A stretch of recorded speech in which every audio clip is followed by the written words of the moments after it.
Mistake esoteric.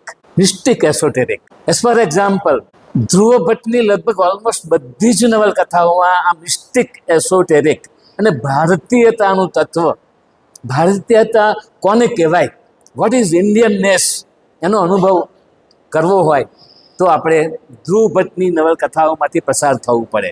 પછી એ સમુદ્રાંતિકે હોય કે તત્વમસી હોય વગેરે. અહીં આગળ પણ આ ભારતીયતા પણ છે.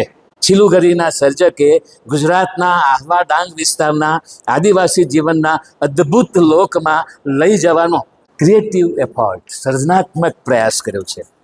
જો કે મ્યુઝિક રિયાલિઝમની કલાત્મક અભિવ્યક્તિ જોવી હોય તો નાઇજીરિયન લેખક મેક નોઝુની રિટર્ન ટુ અલઘાડેઝ 1997 અને સલમાન રશ્દીની મિડનાઇટ્સ ચિલ્ડ્રન માંથી પસાર થવું પડે. પણ મ્યુઝિક રિયાલિઝમ સાથે ગુજરાતી નવલકથા ક્ષેત્રે આદિવાસીઓની લોકચેતનાનું અનુસંધાન કરી આપવાનો યશ આ લેખિકાને ફાળે જાય છે, એ વાતનો સ્વીકાર પણ અહીં કરવો જ પડે.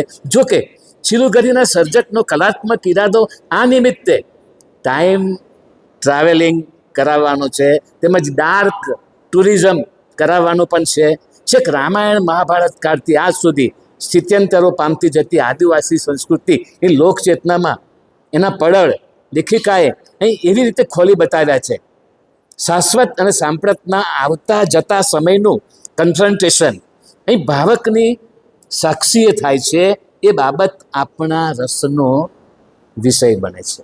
49 ખંડો પ્રકરણોમાં વિસ્તરેલી છીલુગરીના ઉગાડમાં જ લેખિકાએ મિસ્ટિક એસોટેરિકના જગતમાં પ્રવેશ કરાવી આપ્યો છે.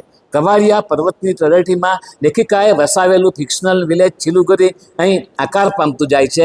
આહવા ડાંગનો પરિવેશ જમનારૂપી રૂપક પ્રતિરૂપ દ્વારા પ્રગટતો જાય છે અને એ રીતે છીલુગરી ભારતીયતા અને આદિવાસી સમાજની આઈડેન્ટિટીની શોધની નવલકથા તરીકે પણ પ્રગટી આવતી અનુભવી શકાય છે.